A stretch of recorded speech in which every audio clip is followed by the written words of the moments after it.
যদি একটা সুখী সমৃদ্ধশীল দুর্নীতিবাজ মুক্ত, চাঁদাবাজ মুক্ত, দখলদার মুক্ত বাংলাদেশ দেখতে চান, আল্লাহর কোরআনটা পার্লামেন্টে নেওয়ার বিকল্প অন্য কোন রাস্তা নয়। তোমাকে ডাকি যদি একবার আল্লাহ, আমাকে কাছে টানো বারবার। তোমাকে ডাকি যদি একবার আল্লাহ, আমাকে কাছে টানো বারবার। যদি পথ ভুলে যাই আমাকে দিও ঠাই, যদি পথ ভুলে যাই আমাকে দিও ঠাই, দিও দিশা এইটুকু আবদার আল্লাহ, আমাকে কাছে টানো বারবার। দুনিয়ার বুকে আমি এক মুসাফির, ভুলে যাই প্রতিদিন গুনাহের জাল। স্বপ্নেরা দল বেঁধে রাতে করে ভিড়, আসবে কি কাঙ্ক্ষিত সোনালি সকাল। হয়ে গেলে পেরেশান ও আমার রহমান, হয়ে গেলে পেরেশান ও আমার রহমান। জিকিরে হতে দিও একাকার আল্লাহ, আমাকে কাছে টানো বারবার। বলেন না আমিন। আল্লাহকে ডাকতে হবে, ডাকার মতন ডাকলে আল্লাহ সাড়া দিবেন, এতে কোনো সন্দেহ। প্রাণের ভাইরা আমার, রব্বে কারীম বলেন, আমি আল্লাহর জান্নাত যদি পেতে চাও তাহলে আমার নবীকে তোমাদের ইত্তেবা করা লাগবে। আর আমার নবীকে কেন ইত্তেবা করবা না? এই গোটা পৃথিবীর মানুষের জন্য আমি আল্লাহ আমার রাসূলকে, আমার নবীকে গোটা মানব মণ্ডলীর জন্য একটা মডেল করে দিয়েছি, একটা আদর্শের মূর্ত প্রতীক বানিয়ে দিয়েছি। ওই মডেল ব্যক্তি, আদর্শবান নেতা, আদর্শবান রাসূল, আদর্শবান নবীর আদর্শ যারা বাস্তব জীবনে মেনে চলতে পারবে, আমার আল্লাহ বলেন তাদের হতাশ হওয়ার কোনো কারণ নাই। রাসূলের আদর্শ যারা বাস্তব জীবনে মেনে নিবে, আমার রব তাদের জন্য জাহান্নামের আগুনগুলো হারাম করে দিবে। সেই রাসূলকে ইত্তেবা কেন করবেন না? আপনার আমার নবীর ব্যাপারে এবার আমার আল্লাহ চমৎকার করে দলিল দিয়ে জানিয়ে দিচ্ছেন। আমার আল্লাহ বলেন, কুল ইয়া আইয়ুহান নাসু ইন্নী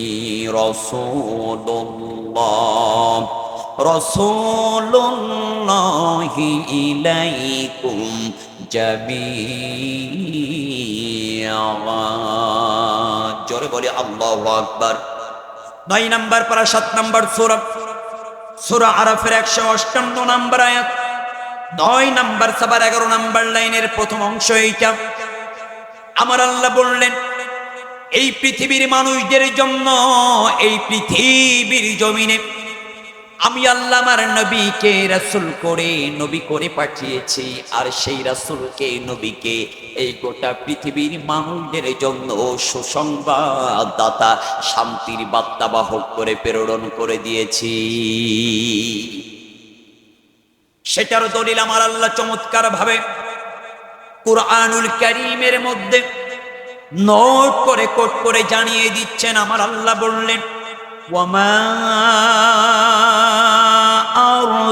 আরসালনাকা ইল্লা কাফাতাল লিন্নাস লিন্নাসি বাশীরাও ওয়া নাযীরাও ওয়ালাকিন্না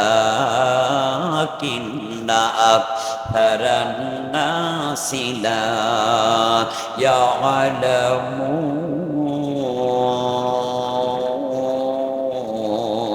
জোরে বলে আল্লাহু আকবার।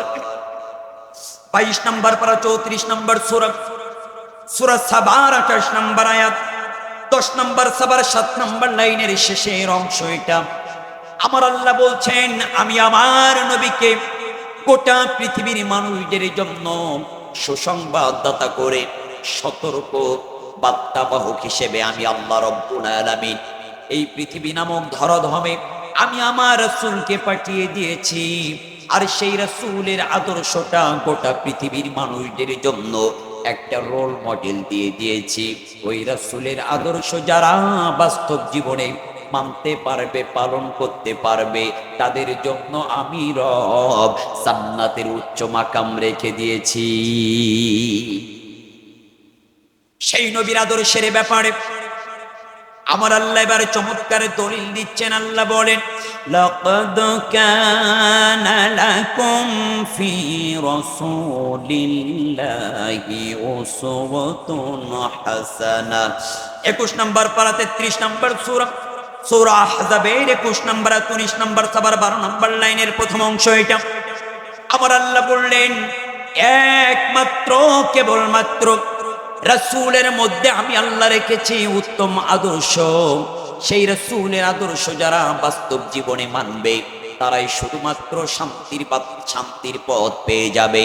প্রাণের ভাইরা আমার, আপনার আমার রাসূলের আদর্শের ব্যাপারে এই পৃথিবীর জমিনের অনেক বড় বড় বিজ্ঞানী, অনেক বড় বড় দার্শনিক, অনেক বড় বড় সাহিত্যিক, অনেক বড় বড় লেখক রাসূলের জীবনী নিয়ে গবেষণা করে তারা আত্মসমর্পণ করে কালিমা পড়ে মুসলমান হয়েছেন। তার মধ্যেই পৃথিবীর বুকের একজন বিজ্ঞানী, যেই বিজ্ঞানীটা রাসূলের জীবনী গবেষণা করে রাসূলের আদর্শের ব্যাপারে জাতির মানুষের কাছে স্পষ্ট সার্টিফিকেট দিয়েছেন। এই বিজ্ঞানীটার নাম হলো ঐতিহাসিক উইলিয়াম মুরস। এই উইলিয়ামস মুর বলেন, he was the matter mind not only of his one age but of all was. পৃথিবীর মানুষ শোনো, একমাত্র কেবলমাত্র নবী মুহাম্মাদের আদর্শের মধ্যে শান্তি রয়েছে। নবী মুহাম্মাদের আদর্শ ব্যতীত লেনিনের আদর্শের মধ্যে শান্তি নাই, কার্ল মার্ক্সের আদর্শের মধ্যে শান্তি নাই, মাও সেতুংয়ের আদর্শের মধ্যে শান্তি নাই, কারোর বাবার আদর্শের মধ্যে শান্তি নাই, আবার কারোর স্বামীর আদর্শের মধ্যে শান্তি নাই। একমাত্র কেবলমাত্র শান্তি রয়েছে আখিরি জামানার পয়গম্বর নবী মুহাম্মদ রাসূলুল্লাহ। আওয়াজ দিয়ে বলি সাল্লাল্লাহু আলাইহি ওয়াসাল্লাম। মনে রাখবেন, এই পৃথিবীর জমিনে অসংখ্য নেতা এসেছে এবং অসংখ্য নেতা আসবে, কিন্তু রাসূলের মতন আদর্শের মূর্ত প্রতীক নেতা এই পৃথিবীর জমিনে আর একজন আবির্ভাব হবে না। আমরা বিগত দিনে আমার দেশে অনেক নেতাদের ক্যারেক্টার আর চরিত্র দেখেছি, যাদের চরিত্রগুলো দিনের বেলায় এক আর রাতের বেলায় এক, জনগণের সামনে এক আর ঘরের ভিতরে আর এক। কথা বলেন না কেন? এমন নেতা ছিল যারা ছিল দুর্নীতিবাদ, যারা ছিল চাঁদাবাজ। বিগত দিনে আমরা দেখেছি হাসপাতালের জানালার কাপড়ের নামে লক্ষ কোটি কোটি টাকা আত্মসাৎ আমার বাংলাদেশে হয়েছে। বালিশের নামে লক্ষ কোটি কোটি টাকার কেলেঙ্কারির আত্মসাৎ নামে লক্ষ কোটি কোটি টাকা আত্মসাৎ আমার বাংলাদেশে হয়েছে। করোনার সময় যখন তেলগুলা চাউলগুলা নেতাদের কাছে দিয়েছে, তেলের বোতলগুলা নেতার খাটের নিচে পাওয়া যায়, চাউলগুলা নেতার খাটের নিচে পাওয়া যায়। বলেন তো, এমন নেতা আমরা দেখেছিলাম কিনা? কি আদর্শ! আরে ভাই, এখন আমার বাংলাদেশের কিছু পাগল ছাগল কিছু পাবলিক আছে, এখনো তারা আফসোস করে। আমি তাদের ভাষায়, আমি আমার ভাষায় বলি, এরা হলো আফসোস লীগ। কথা বলেন না কেন? আফসোস করে বলে আগেই যা ছিল সেটাই ভালো ছিল, আগে আপা ছিল সেটাই ভালো ছিল, আফসোস করে বলে। সুতরাং এরা এখনো বোকার স্বর্গে বসবাস করছে। বিশ্বাস করে আপনার নেতা আপনাকে পুঁজি করে, তারা লক্ষ কোটি কোটি টাকা আত্মসাৎ করে তারা আজকের সিঙ্গাপুরে বাড়ি তৈরি করেছে, ভারতের বুকে বাড়ি তৈরি করেছে, ওই কানাজার বেগম পাড়ে বাড়ি তৈরি করেছে। আপনার নেতা আপনাকে পুঁজি করে, আপনার যদি বিবেক থাকে ওই নেতাদের মুখে লাথি মেরে ওই দল ত্যাগ করে এই মুহূর্তে আপনার উচিত। আর নেতা তো আমার বাংলাদেশে আমরা বিগত দিনে দেখেছি ছিল। আমার বাংলাদেশে এক নাম্বার হলো মাওলানা মতিউর রহমান নিজামী, আর একজন হলেন আলী আহসান মোহাম্মদ মুজাহিদ। তারা যখন মন্ত্রণালয়ের দায়িত্ব ছিলেন, আল্লাহু আকবার, পার্টি চালান দিয়েও পর্যন্ত তাদের মন্ত্রণালয়ের মধ্যে 1 টাকার দুর্নীতি পায় নাই। আগামীর বাংলাদেশ যদি, আর সেটাই হবে আপনাদের সার্বিক সহযোগিতা এবং সমর্থনের মাধ্যম দিয়ে যোগ্য মানুষগুলা ওই জায়গায় যদি আমরা পাঠাইতে পারি, আল্লাহ হয়তো আপনার আমার উপরে রহমত বরকত নাজিল করবেন। আগামী দিনে যোগ্য প্রার্থী পেয়েছেন, এই যোগ্য প্রার্থী পেয়েছেন আপনারা দেবতার মানুষ, মুহাদ্দিস, হাফেজ, মুফতি মাওলানা রবিউল বাশার হুসাইন। এই মানুষগুলাকে আমরা পার্লামেন্টে নিতে চাই। আল্লাহ কবুল করুন বলে আল্লাহ আমিন। যাদের ভিতরে কোনো দুর্নীতি নাই, যাদের ভিতরে কোনো চাঁদাবাজি থাকবে। আল্লাহর গোলামেরা ভালো করে বুঝার চেষ্টা করবেন, আপনার আমার রাসূলকে ইত্তেবা করা লাগবে। এখন প্রশ্ন হলো, রাসূলকে যে আমরা ইত্তেবা করব, অনুসরণ করব, প্রাণের ভাইরা, আমার আল্লাহ বলছেন বান্দা শোনো, এই পৃথিবীর জমিনে অনেক মানুষের আগমন ঘটবে যাদের বক্তব্য হবে আমরাই প্রকৃতি পক্ষে খাঁটি আশেক, আমরাই হলাম রাসূল প্রেমিক, আমরাই একমাত্র খাঁটি দল, আমরা একমাত্র জান্নাতি দল। আমার আল্লাহ বলছেন তোমরা একমাত্র জান্নাতি দল কিনা, আবার তোমরাই খাঁটি দল কিনা, আবার তোমরাই প্রকৃতি পক্ষে রাসূলের আশেক কিনা, এত কিছু জানি না।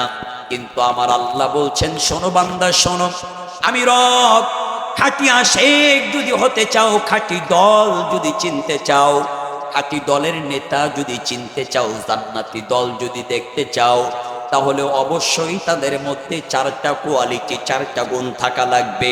একটু আওয়াজ দিয়ে হাত তুলে বলেন তো কয়টা? মনে রাখবেন এই 4টা কোয়ালিটি যেই দলের মধ্যে থাকবে ওই দলটা হবে জান্নাতি দল। এই 4টা কোয়ালিটি যেই নেতার মধ্যে থাকবে ওই নেতা আপনাকে আমাকে জান্নাতের দিকে মানুষদেরকে আহ্বান করবেন।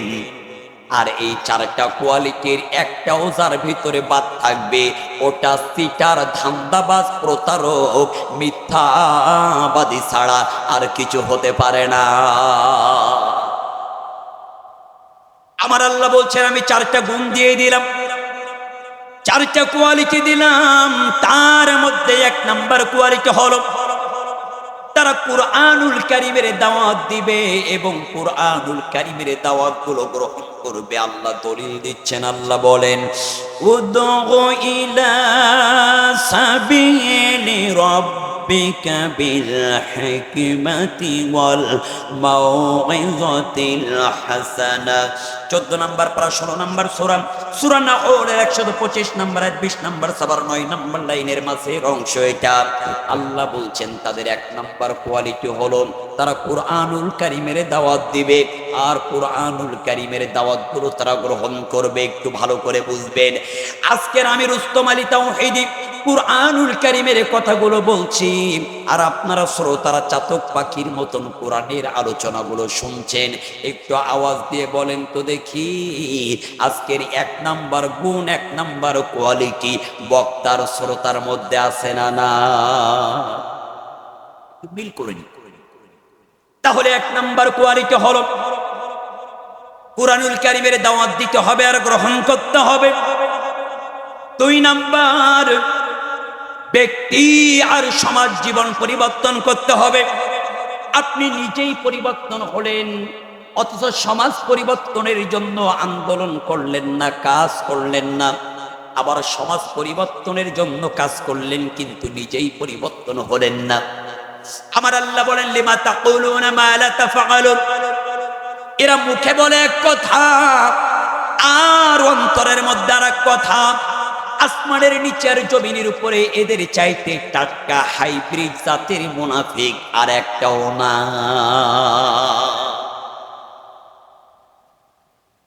3 নাম্বার কোয়ালিটি হলো ওয়াতাসিমু বিহাবলিল্লাহি জামিলান ওয়া লা তাফাররাকু। আল্লাহ বলছেন 3 নাম্বার কোয়ালিটি হলো ঐক্যবদ্ধ হয়ে যাও, একটি প্ল্যাটফর্মে চলে আসো, একতাবদ্ধ হয়ে যাও। একটি প্ল্যাটফর্মে যখন আসতে পারবা, ঐক্যবদ্ধ যখন হতে পারবা, পৃথিবীর সব শক্তিগুলো তোমাদের কাছে মাথা নত করবে, সব শক্তিগুলো তোমাদের কাছে হার মানবে। আর যখন তোমরা তোমাদের নিজেদের ভিতরে দ্বন্দ্ব, মারামারি, কলহ নিয়ে পড়ে থাকবা, তখন বাম রাম ইহুদি খ্রিস্টানরা তোমাদের মাথার উপরে বসে বসে তোমাদেরকেই হত্যা করবে। বাস্তব প্রমাণ। আজকে আমরা আমাদের বাংলাদেশে ছোটখাটো বিষয় নিয়ে ইখতিলাফ আর মারামারি, কেউ দাঁড়িয়ে কিয়ামের পক্ষে, আবার কেউ বসে কিয়ামের পক্ষে, কেউ আস্তে আমিনের পক্ষে, কেউ জোরে আমিনের পক্ষে, কেউ দুয়াল্লিনের পক্ষে, কেউ চুয়াল্লিনের পক্ষে, কেউ মুনাজাতের পক্ষে, কেউ মুনাজাতের বিপক্ষে। এসব নিয়ে দ্বন্দ্ব আর মারামারি বাম রামেরা এই সুযোগে মুসলমান নিধনের পায়তারা শুরু করে দিচ্ছে। মারামারি চেচনিয়া, কাশ্মীর, লেবানন, আফগানিস্তান, এমনকি আমার ফিলিস্তিনের ভাইদের উপরে জুলুম আর নির্যাতন করে। আমরা শুধু বলি রব্বানা যালামনা, আল্লাহ আমরা আর পারলাম। আরে ভাই শোনেন, একটা রাষ্ট্র পরিবর্তনের জন্য, দিন বিজয়ের জন্য, আল্লাহর জমিন, আল্লাহর দিন প্রতিষ্ঠার জন্য শুধু মোনাজাত করে চোখের পানি ফেলে রাষ্ট্র কায়েমের জন্য দিন বিজয় করা সম্ভব নয়।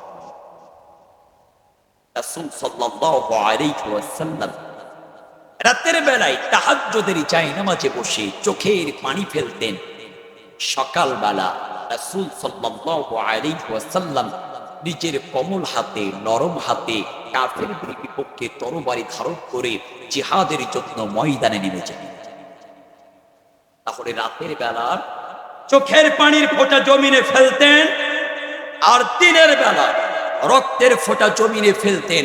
চোখের পানির ফোঁটা আর রক্তের ফোঁটা দুইটা একসাথে হওয়ার কারণেই এই জমিনে দিন প্রতিষ্ঠা হয়েছিল।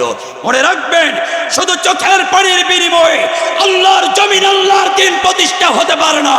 আবার শুধু রক্তের বিনিময়ে হতে পারে না। চোখের পানিরও যেমন দরকার, রক্তের ফোঁটারও তেমন দরকার। চোখের পানি, রক্তের ফোঁটা এক হলেই আল্লাহর জমিনে দিন প্রতিষ্ঠা হবে, নতুবা বিন্দু পরিমাণ সম্ভব নয়। এক শ্রেণীর মানুষ মসজিদের কোনায় বসে খবরদার, সুবহানাল্লাহর জিকিরেরও দরকার, আলহামদুলিল্লাহর জিকিরেরও দরকার, লা ইলাহা ইল্লাল্লাহু মুহাম্মাদুর রাসূলুল্লাহ জিকিরেরও দরকার। পাশাপাশি দিন প্রতিষ্ঠার জন্য রাস্তায় নেমে কাফিরদের বিপক্ষে, অপশক্তির বিপক্ষে লড়াই করার দরকার আছে না? আরে ভাই, এখন আমরা মাহফিলে আলোচনা করতে যখন উঠি, আলোচনা শুরুতে বলে বুঝুন খবরদার রাজনৈতিক বক্তব্য দিবেন না, একটু নামাজের রস করবেন না। কথা বোঝেন নাই? বলছে একটু নামাজের রস করবেন।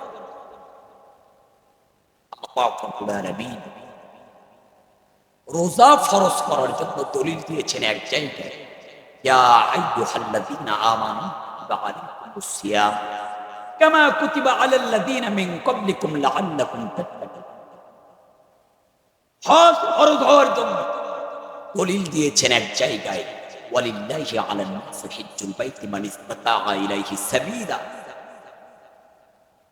নামাজ কায়েম করার জন্য দলিল দিয়েছেন ৮২ জায়গায়, আকিমুস সালাহ। যাকাতের ব্যাপারে দলিল দিয়েছেন ৮২ জায়গায়, ওয়াতুজ যাকাত। অথচ আল্লাহ পাক রব্বুল আলামিন জিহাদের ব্যাপারে কুরআনুল কারীমের দলিল দিয়েছেন ৯১৭ জায়গায়।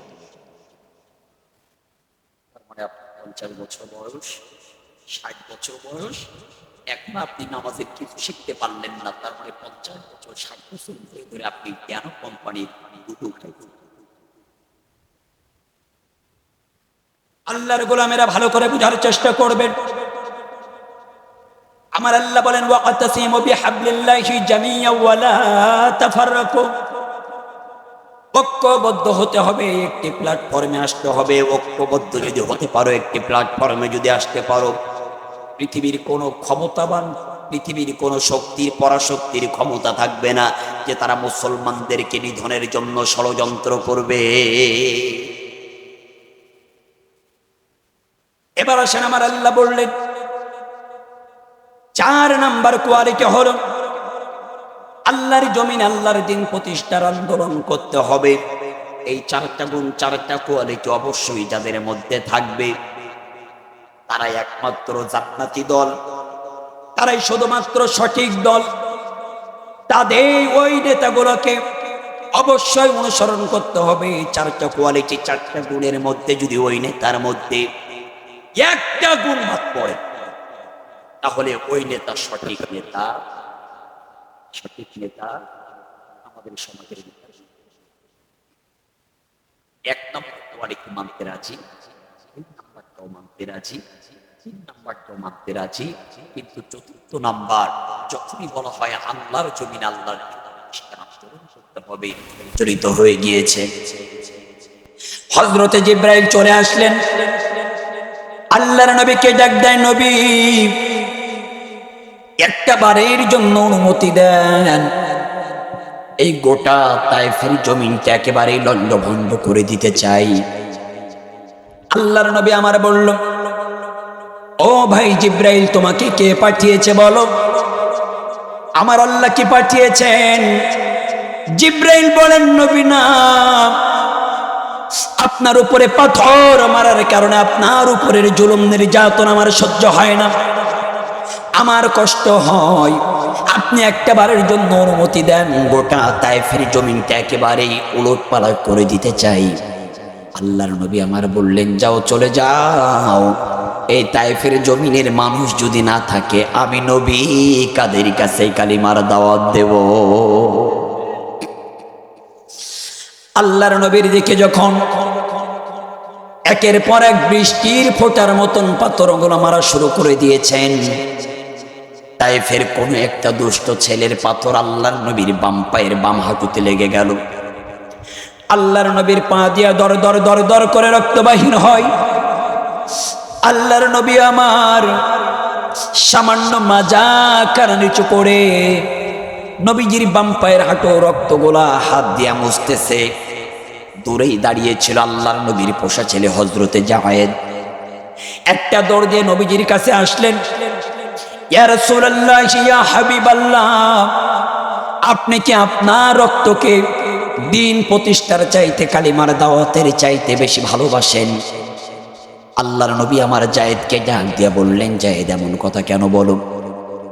ও যায়েদ, তুমি আমার পোষা ছেলে, এমন কথা বলো না। তুমি যদি আজকের এমন কথা বলো, কঠিন হাসরের ময়দানে আমার আল্লাহর কাছে আমার আসামির কাঠগড়ায় দাঁড়ানো লাগবে রে যায়েদ। আমি আমার রক্তকে কষ্টের জন্য অথবা ভালোবাসার জন্য মুছি না। আমি আমার রক্ত মোছার কারণ হলো এই জমিনে যদি আমি নবীর রক্ত পড়ে আর এই জমিনে কোনোদিন ফসল ফলবে না। আর যদি ফসল না ফলে তাহলে পরবর্তী প্রজন্ম যারা আসবে তাদের খাদ্যের অভাব পড়বে, খাদ্যের ঘাটতি পড়বে। আর খাদ্যের অভাব আর খাদ্যের ঘাটতি যখন পড়বে তারা না খেয়ে অনাহারে মারা যাবে। তখন আমি রাসূল কাদের কাছে কালিমার দাওয়াত দেব? তাইফের ছেলেদের পাথরের আঘাতে আল্লাহর নবী আমার একবার নয়, দুইবার নয়, তিনবার জমিনের মধ্যে লুটিয়ে পড়ে বেহুশ হয়েছেন। তৃতীয়বারের মাথায় হযরতে যায়েদ নবীজির কাছে এসে বলেন, ইয়া রাসূলুল্লাহ, ইয়া হাবিবাল্লাহ, চলেন আমরা বাড়ির দিকে চলে যাই। আল্লাহ রাসূলকে যখন বাড়ি নেওয়ার জন্য হযরতে যায়েদ প্রস্তুতি গ্রহণ করেছেন, রাসূল সাল্লাল্লাহু আলাইহি ওয়াসাল্লাম উঠে দাঁড়ানোর চেষ্টা করেছেন কিন্তু পায়ে বল নাই। আল্লাহর নবী আমার জমিনে লুটিয়ে পড়ে হযরতে যায়েদের আর বুঝতে বাকি রইলেন না নবীজি এত বেশি মার খেয়েছেন, এত বেশি অসুস্থ হয়ে পড়েছেন। হযরতে যায়েদ রাসূলকে উঠে দাঁড় করিয়েছেন। রাসূলের সিনার সাথে যায়েদের সিনাটা লাগিয়ে হযরতে যায়েদের বাহুর উপরে রাসূলের মাথাখানা দিয়ে আস্তে আস্তে আস্তে আস্তে নবীজির জীর্ণ শীর্ণ কুটিরের দিকে রওনা হয়েছেন। আল্লাহর নবীর জীর্ণ শীর্ণ কুটিরের মধ্যে আল্লাহর নবীকে রাখা হলো। আল্লাহর নবীর চারটা কন্যা জয়নাব, রুকাইয়া, কুলসুম। জয়নাব, রুকাইয়া, কুলসুম আর মা ফাতিমাতুজ জোহরা, চারটা মেয়েকে সংবাদ দেওয়া হলো। জয়নাব চলে এসেছেন, রুকাইয়া চলে এসেছেন, কুলসুম চলে এসেছেন। বাবার এই মর্মহন্তিক দৃশ্য দেখে তারা তো এক পর্যায়ে তায়েফের সাথে যুদ্ধ করার মতন পরিকল্পনাও শুরু করে দিয়েছেন যে আমার বাবার মতন এত নরম মনের মানুষ, তাকে মেরে রক্তে রঞ্জিত করে দিয়েছে। অথচ আমার বাবা যখন আরবের উত্তপ্ত বালুর উপর দিয়ে হাঁটতে হাঁটতে যেতেন, রাসূলের শরীরের উপরে যেন প্রচন্ড সূর্যের তাপগুলো লেগে শরীর থেকে রক্তগুলা পানি হয়ে ঘামগুলা যেন না বাহির হয়, নবীজি আমার যেন কষ্ট না পাই, এই জন্য আল্লাহ পাক রব্বুল আলামিন রাসূলের মাথার উপরে সার্বক্ষণিকের জন্য একটা মেঘমালা রাখতেন। ওই মেঘমালাতে আল্লাহর নবীর ছায়ার মতন সাথে সাথেই থাকতেন, যাতে করে আল্লাহর নবী আমার কোনো কষ্ট না পায়। যেই নবীর শরীরে একটা মশা মাছি পর্যন্ত বসা আমার আল্লাহ হারাম করে দিয়েছিলেন, কালিমার দাওয়াত দেওয়ার কারণে সেই রাসূল রক্তে রঞ্জিত হয়ে বাড়িতে লুটিয়ে পড়েছেন। চারটা কন্যা সন্তান জয়নাব, কুলসুম, রুকাইয়া চলে আসলেন। কিছুক্ষণ পরে মা ফাতিমাতুজ জোহরাও চলে আসলেন। আল্লাহর নবীর এই দৃশ্য দেখে চোখ দিয়ে টপটপ করে পানি পড়ে, আর একটা বাটির মধ্যে কিছু জয়তুনের তেল নিয়া আর একটা নেকড়া ভাঙা নিয়া ওই জয়তুনের তেলে নেকড়াটা দিয়া শরীরের রক্তগুলা মুছে দেয়। আর আল্লাহর নবীর শরীরের জুব্বা মুবারক গুলো আস্তে আস্তে ছাড়িয়ে দেয়। আল্লাহর নবীর শরীরের রক্তগুলা যখন মুছে দেয়, আল্লাহর নবী আমার একটু আরাম পায়। রক্তগুলো যখন মুছে দেয়, আল্লাহর নবী একটু আরাম পায়। ঠিক এমত অবস্থায় নবীজির একটু কাঘুম মতন চলে এসেছেন। লিল্লাহি তাকবীর, নারায়ে তাকবীর। প্রধান বক্তারা আগমন, প্রধান বক্তারা আগমন দক্ষিণ কুলিয়াবাসীর পক্ষ থেকে। লিল্লাহি তাকবীর। সম্মানিত ভাইরা, রাসূল সাল্লাল্লাহু আলাইহি